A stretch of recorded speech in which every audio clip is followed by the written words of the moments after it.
Ante un cadáver, Manuel Acuña. Y bien, aquí estás ya, sobre la plancha, donde el gran horizonte de la ciencia, la extensión de sus límites ensancha. Aquí donde la rígida experiencia viene a dictar las leyes superiores a que está sometida la existencia. Mi nombre es Nancy Hernández García, soy doctorante de la Universidad Autónoma Metropolitana, Unidad Iztapalapa, en el área de literatura. Nos encontramos hoy en el claustro del antiguo convento de Nuestra Señora de la Asunción, en Amecameca, Estado de México, para esta breve charla sobre el romanticismo mexicano.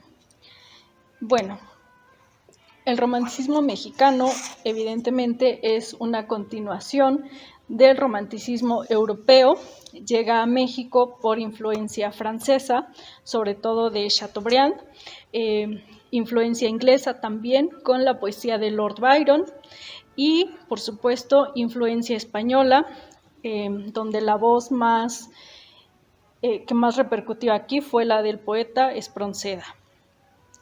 A diferencia del romanticismo europeo, el romanticismo mexicano pues surge no como una reacción hacia el clasicismo, sino más bien como una respuesta social por el momento sociopolítico que se estaba viviendo, ¿no?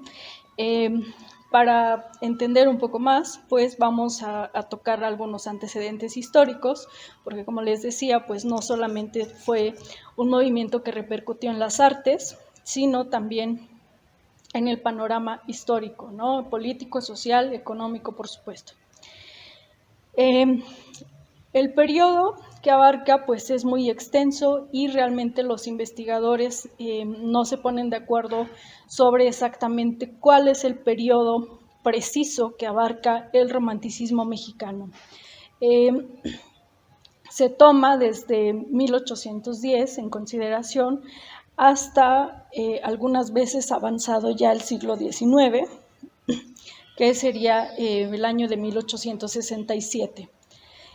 Otros investigadores toman también a partir de 1810, pero cierran el periodo del romanticismo hasta los primeros 20 años del siglo XX, esto es 1923, cuando Porfirio Díaz pues todavía seguía en el poder. Entonces, bueno, como verán, pues es un periodo muy extenso en el que se habla también de que hubo varios romanticismos en México. Marco Antonio Campos, uno de los investigadores pues que más ha estudiado desde la perspectiva crítica este periodo, pues dice que solamente fueron dos periodos que pueden reconocerse plenamente como tal, ¿no? Hay un primer romanticismo con la Academia de Letrán y un romanticismo tardío que es donde ya encontramos la figura de Manuel Acuña, ¿no? Que sería ya pues prácticamente el último poeta de este periodo.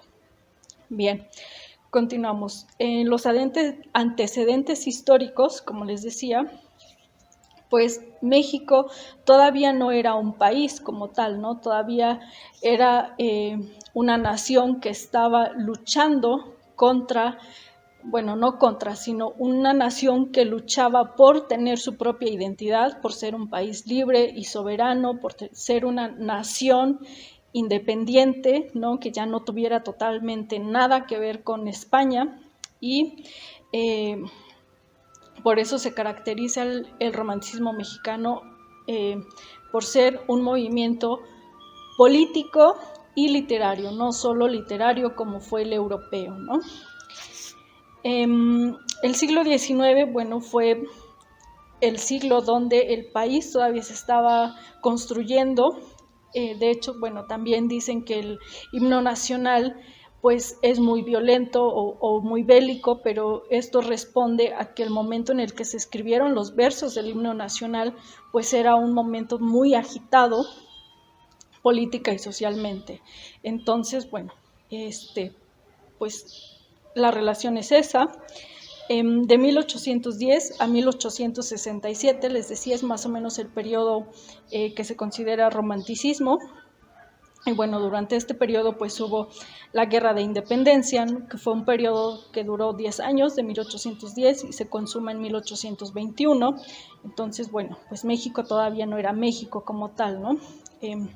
Después hubo dos imperios. El primero pues fue el posterior a la culminación de la independencia, el de Agustín de Iturbide. El segundo, que ya fue hacia finales del siglo XIX, con Maximiliano y Carlota. Hubo tres repúblicas federales en este periodo. La primera en 1823 y esta, bueno, es importante no solo por ser la primera, sino porque en ella se promulga la Constitución de los Estados Unidos mexicanos, es decir, ya se empieza a hablar de México como el país que hoy conocemos, ¿no? No es México todavía, pero es el nombre oficial, Estados Unidos Mexicanos. Esto pues ya lo desliga de España porque ya no es Nueva España, ¿no?, como lo había sido anteriormente. La Segunda República fue del periodo de 1846 a 1863 y fue un periodo muy agitado políticamente, socialmente también, caracterizado por conflictos internos y externos, ¿no? Al interior, bueno, se llevó a cabo la Guerra de Reforma y al exterior hubo conflictos con Estados Unidos, que fue cuando México perdió gran parte de su territorio nacional. En este periodo también se promulga la Constitución de 1857, que es la que nos rige hasta hoy, y tendríamos a Benito Juárez como el último presidente antes del imperio de Maximiliano y Carlota. Posteriormente, la Tercera República Federal abarca de 1863 a 1921 y esta república fue más bien un acuerdo diplomático entre México y Estados Unidos.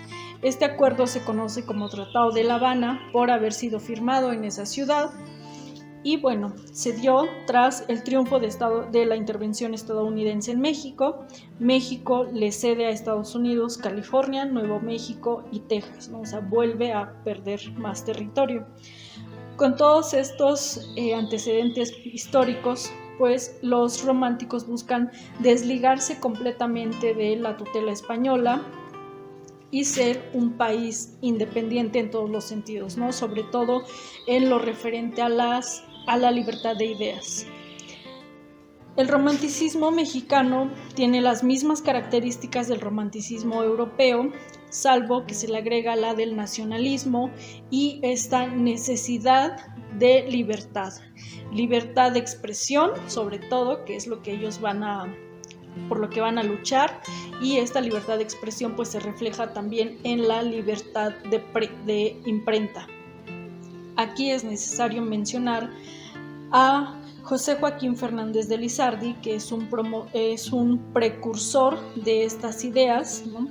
Fernández de Lizardi todavía es un escritor novohispano, es decir, mientras él vivió, México todavía no era México, era conocido como Nueva España, y él fue escritor y periodista que también estuvo muy cerca de Miguel Hidalgo y de José María Morelos. Incluso fue encarcelado por ser parte de la gente de Morelos y por sus ideas liberales, ¿no?, que si para el siglo XIX eran liberales, pues para finales del XVIII pues lo eran todavía más. Y estando cerca de estas dos figuras, pues prácticamente representaba un peligro para el gobierno, ¿no?, y por ser un difusor de ideas. Tiene el mérito de ser el primer escritor de novela en América. Esta novela es El Periquillo Sarniento, publicada en 1816, es decir, 6 años después de iniciado el movimiento de independencia. Esta novela se caracteriza por ser una sátira, ¿no? Está inspirada en la satírica española, desde luego. Sin embargo, lo que Lizardi pretende con esta obra pues es ironizar a la sociedad de su tiempo y ridiculizar los malos hábitos de esta sociedad, ¿no? Él fue también un gran defensor de las ideas de libertad, como les decía, y sobre todo de imprenta, porque él, al ser editor, pues publicaba periódicos, ¿no? El más famoso e importante pues fue El Pensador Mexicano, del cual él toma del cual le ponen el mote de Fernández de Lizardi, el pensador mexicano. Con todo esto, él contribuye a consolidar el ideario independentista. Bien, una vez mencionado Fernández de Lizardi como un precursor importante del romanticismo, pasemos a qué es el romanticismo, ¿no? Bueno, el romanticismo mexicano es lo mismo que el romanticismo europeo, ¿no? Comparten características. Sin embargo, aquí se agrega el nacionalismo y una gran necesidad de libertad. El romanticismo llega a México por, obviamente, influencias extranjeras, principalmente 3, que fueron la francesa, española y la inglesa. La francesa a través de la literatura de René de Chateaubriand, la inglesa con la poesía de Lord Byron y la española a través de Espronceda. A diferencia del romanticismo europeo, el romanticismo mexicano no es una reacción al clasicismo, sino una respuesta social por toda la agitación política que ya les comenté estaba dándose en este momento en el país. La figura del escritor también es importante porque es en este momento cuando empieza a configurarse como la conocemos. Aunque la figura del escritor se profesionaliza hasta el siglo XX, es decir, hasta el siglo XX los escritores pueden vivir única y exclusivamente de su escritura, en el romanticismo no. En el romanticismo los escritores tenían una ocupación y además de eso escribían, es decir, eran en su mayoría abogados, médicos, y en el tiempo que les quedaba, o el tiempo que ellos se hacían, era el que dedicaban a la escritura. Su escritura se publicó en periódicos, en revistas de la época. Prácticamente fueron muy pocos los que publicaron libros como tal, porque la imprenta era muy cara, entonces no había la facilidad de editar libros, y si se hacía era en reducidos tirajes que circulaban muchas veces solamente entre amigos o entre sus círculos literarios y sociales, no había tanta difusión. Algo importante es que el poeta español José Zorrilla vivió un periodo bastante largo en México, de 1854 a 1866, salvo un año que vivió en Cuba, pero bueno, todos estos años que vivió en México, pues tuvo contacto con los escritores románticos mexicanos. De eso queda constancia porque escribió el libro Recuerdos del Tiempo Viejo, que se publicó en Madrid en 1882 y posteriormente en 1995, ya con un estudio y con investigación, se publicó como Memorias de mi tiempo mexicano. Ahí queda constancia del paso de Zorrilla por México y con quienes compartió. Recordamos, es el autor de Don Juan Tenorio. Les decía que el romanticismo fue un movimiento ideológico y literario, ¿no? A diferencia del europeo, pues no fue solamente artístico, sino también tuvo que ver con la política. Los escritores en este periodo también estaban divididos de la misma manera en que estaban divididos políticamente, en conservadores y liberales. Se dice que los liberales pues fueron quienes realmente hicieron el romanticismo, y estos fueron los que después integrarían la Academia de Letrán, y que los escritores conservadores pues eran los clasicistas, es decir, los que se apegaban mucho a las formas clásicas y más al romanticismo europeo. Algunos de ellos fueron los que después conformaron el Liceo Hidalgo. Bien, les decía que los escritores se dividieron en conservadores y liberales. Se dice que los liberales fueron los realmente románticos y ellos formaron la Academia de Letrán. La Academia de Letrán es una institución importante no solamente para este periodo, sino porque repercute en nuestra literatura actual. Sobre su fundación y sobre la academia en general pueden conocer un poco más en Memorias de mis tiempos de Guillermo Prieto, que también fue miembro de esta academia, o en este pequeño estudio, la Academia de Letrán de Marco Antonio Campos, uno de los estudiosos de este periodo de nuestra literatura. Sobre la fundación escribe Guillermo Prieto: una tarde de junio de 1836, este deseo no sé por qué tuvo mayores creces y resolvimos valientemente establecernos en academia que tuviera el nombre de nuestro colegio, instalándonos al momento y convidando a nuestros amigos, siempre que tuvieran nuestra unánime aprobación, y diciendo y haciendo nos pusimos en tren de inauguración, pronunciando el discurso de apertura, la cunza. No sé cómo pasaron las cosas, que estando los mismos comensales, sin cambiar de sitio y sin incidente nuevo, cobró el auditorio cierta compostura y el orador tales ínfulas, que aquel fue un discurso grandilocuente, conmovedor, magnífico. Terminando el discurso, entre abrazos y palmoteos, parecía dirigirnos el jarro del agua de la mesita vecina, miradas de frío desengaño.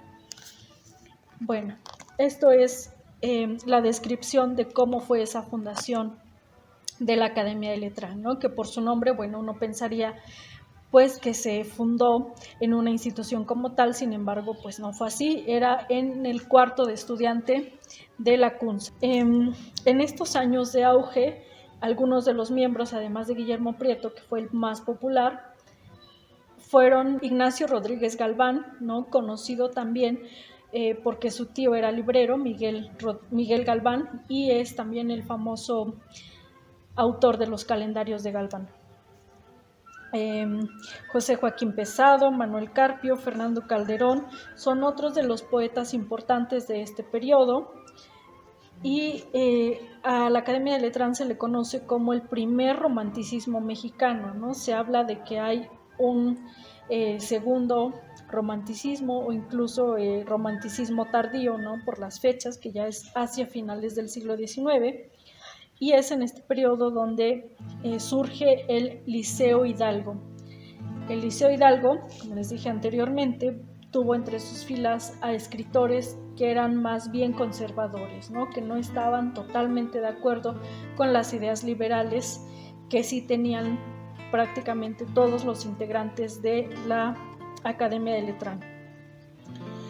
El Liceo Hidalgo se funda en 1849 y el principal impulsor de esta asociación literaria fue Francisco Zarco, ¿no? Otro de nuestros grandes escritores. Francisco González Bocanegra, escritor importante por ser el autor de los versos del himno nacional. Últimamente se ha dicho que el himno nacional mexicano es bélico y bueno, pues esto se debe a todo lo que estaba pasando en el momento en el que fue escrito. Y a pesar de que su autor no compartía tanto la idea de independizarse absolutamente de España, bueno, en el himno sí refleja una necesidad de libertad, ¿no? Aunque sea a costa o a base de la guerra. Otro de los autores importantes de esta asociación fue Marcos Arronis. Marcos Arronis es uno de los poetas románticos del que se sabe muy poco. Marco Antonio Campos es un investigador que ha dedicado sus esfuerzos a la recopilación de su obra y también a la reconstrucción de su biografía. Arronis fue militar y no se saben las causas de su muerte. Una teoría es que fue un suicidio, otra que pudo haber muerto en combate, ¿no? Sin embargo, pues no está claro. En este libro, Joven, la muerte niega el amor joven, cuentos del siglo XIX, Marco Antonio Campos reconstruye la vida hacia la muerte, es decir, en los momentos prácticamente finales de tres autores de este periodo: Rodríguez Galván, Marcos Arronis y Manuel Acuña. Ahora bien, en términos generales, los autores del romanticismo mexicano pues son muchísimos. Algunos de ellos son Ignacio Manuel Altamirano, el máximo exponente de la intelectualidad mexicana de ese momento, y tiene una biografía interesante porque él era indígena y habló español hasta que ya era un adolescente prácticamente. También muchos de sus conocimientos los adquirió de manera autodidacta. Sus obras importantes, trascendentales, son 3: El Zarco, Navidad en las Montañas y Clemencia. Manuel Paino es otro autor. Él cultivó la novela y 2 de sus obras son las importantes: El Fistol del Diablo, que fue una novela por entregas, y con esto también él inauguró este formato de la novela de folletín. Los Bandidos de Río Frío, que fue una novela que escribió mientras estaba en España. Es la recreación de México en la primera mitad del siglo XIX. Fernando Calderón es un dramaturgo importante de este momento y uno de sus dramas más conocidos es A Ninguna de las Tres. Ignacio Rodríguez Galván es otro de los poetas importantes. Su obra más famosa se llama La Profecía de Guatimoc. Es un poema extenso donde hay un nacionalismo criollo, también tiene elementos mitológicos y religiosos, y por supuesto todo esto mezclado con lo que ya se estaba conociendo como mexicano, es decir, con lo nacional de ese momento, pero también tenía tintes de lo último del periodo novohispano. José María Lacunza, uno de los fundadores de la Academia de Letrán, escribió Netzula, que tiene el mérito de ser quizá la primera novela indigenista de México, o bueno, de ser la novela con las características de lo que después conoceríamos como novela indigenista, aunque Marco Antonio Campos señala que tiene algunos errores, ¿no? Porque los personajes no corresponden tanto con lo que están caracterizando, ¿no? Es decir, menciona que en el Anáhuac hay osos, por ejemplo, y pues eso no era cierto. Y bueno, es el Nigromante, ¿no? Que es otro de los escritores emblemáticos de este periodo. Y es interesante su mote, el Nigromante, porque este escritor, bueno, era masón y además se sabía que también tenía, pues, gusto por el mundo esotérico, ¿no? Con esotérico no me refiero a las charlatanerías que conocemos, sino estrictamente a lo que dice la palabra, a lo oculto, ¿no? Él tenía pues también conocimientos de magia y de espiritismo y cosas que fueron muy sonadas en su época. Recordemos que Madero también fue espiritista, entonces esto era algo propio de la ideología de la época. Para culminar esta breve sesión, hablaremos de figuras muy importantes de este periodo, que aunque ya son del romanticismo tardío, pues son quizá ellos sí los más representativos de este momento. Me refiero a el poeta Manuel M. Flores, por supuesto Manuel Acuña y la poeta Laura Méndez de Cuenca. A estos tres escritores agregamos la figura de Rosario de la Peña, una señorita de la alta sociedad de la cultura mexicana de este momento, que realizaba sesiones literarias en su casa. Algunas eran por las noches, lo que se conoció en ese momento como veladas literarias, y bueno, por el salón de su casa desfilaron todos los intelectuales de la época, figuras de la sociedad, y entre ellos, bueno, estos poetas, Manuel M. Flores y Manuel Acuña. Manuel M. Flores fue un poeta poblano y sus 2 obras representativas son Pasionarias, que es poesía, y tuvo un prólogo de Ignacio Manuel Altamirano, Rosas Caídas, que son sus memorias, y se publicaron en 1953 bajo el cuidado editorial de la investigadora Margarita Quijano.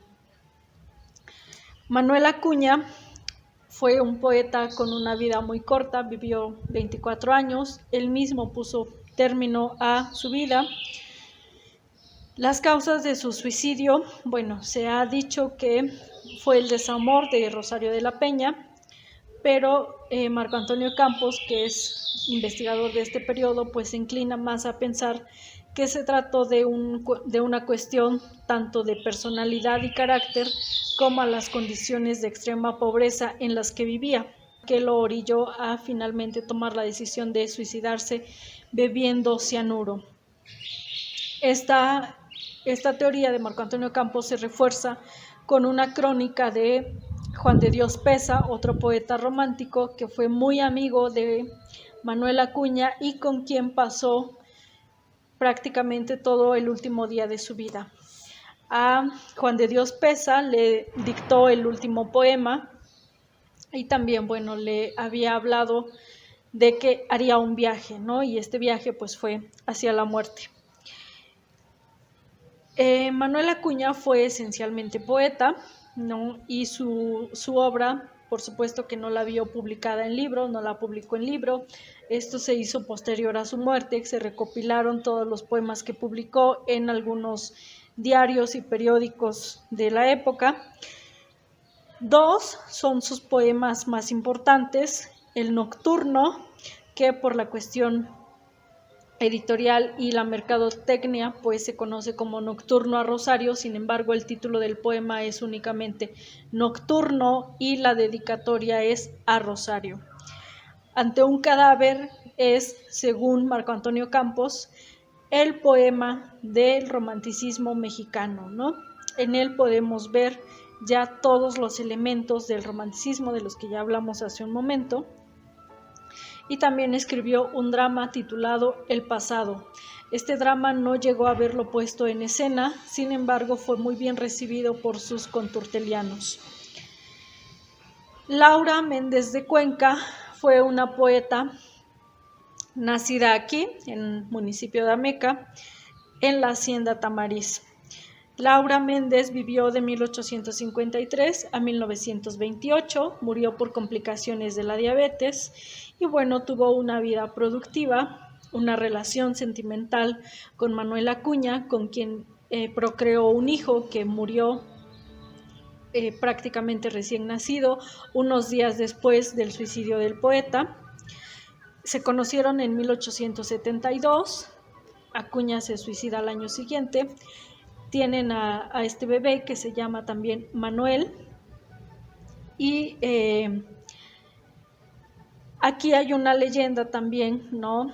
Que pues deja mal parados a ambos escritores. La leyenda es muy oscura porque se dice que Manuel Acuña poseyó a Laura mientras velaban el cadáver del padre de Laura, ¿no? Lo cual pues dejaría muy mal parados a ambos escritores. Sin embargo, bueno, es parte de la biografía.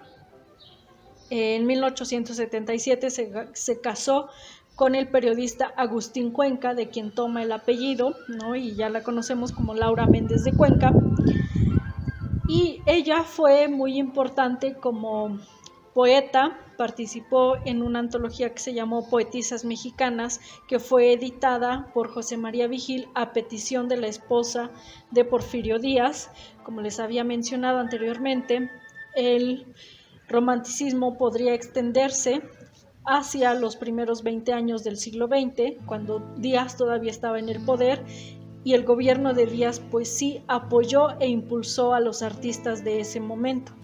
Por eso es que la esposa pidió la antología de poetisas mexicanas. Laura también fue periodista y tuvo colaboraciones en dos de los diarios más importantes del país, El Universal y El Imparcial. Tiene también el mérito de ser la escritora del primer cuento mexicano, escrito por una mujer, que es Un rayo de luna. La venta del chivo prieto es una novela corta, también de su autoría.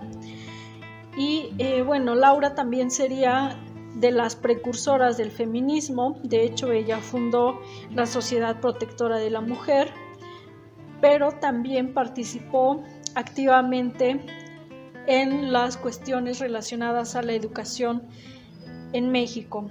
José Vasconcelos era el secretario de Educación Pública. Laura Méndez fue comisionada para ir a Estados Unidos a revisar cómo era la didáctica y la enseñanza en los jardines de niños, y todo eso, bueno, ella trajo sus apuntes e investigación porque fueron cosas que después se aplicaron a los jardines de niños del país. También participó en congresos internacionales con el tema de la educación. Entonces, bueno, como vemos, pues Laura Méndez sea quizá la gran representante de las mujeres en el romanticismo mexicano, y bueno, está vinculada a Manuel Acuña, que es el poeta del romanticismo mexicano. Manuel M. Flores y Rosario de la Peña son la otra pareja que tiene relación con Acuña. Y bueno, de Manuel M. Flores podemos conseguir también cartas a Rosario de la Peña, que es toda la correspondencia que tuvo con esta mujer. Y sobre el suicidio de Acuña, para finalizar, bueno, pues Rosario de la Peña dijo en alguna entrevista: fui pretexto, mas no causa, ¿no? Con esta frase ella se desliga totalmente, o se quita la culpabilidad totalmente de la decisión de Acuña, ¿no? Que bueno, como sabemos, pues el suicidio es una decisión personal.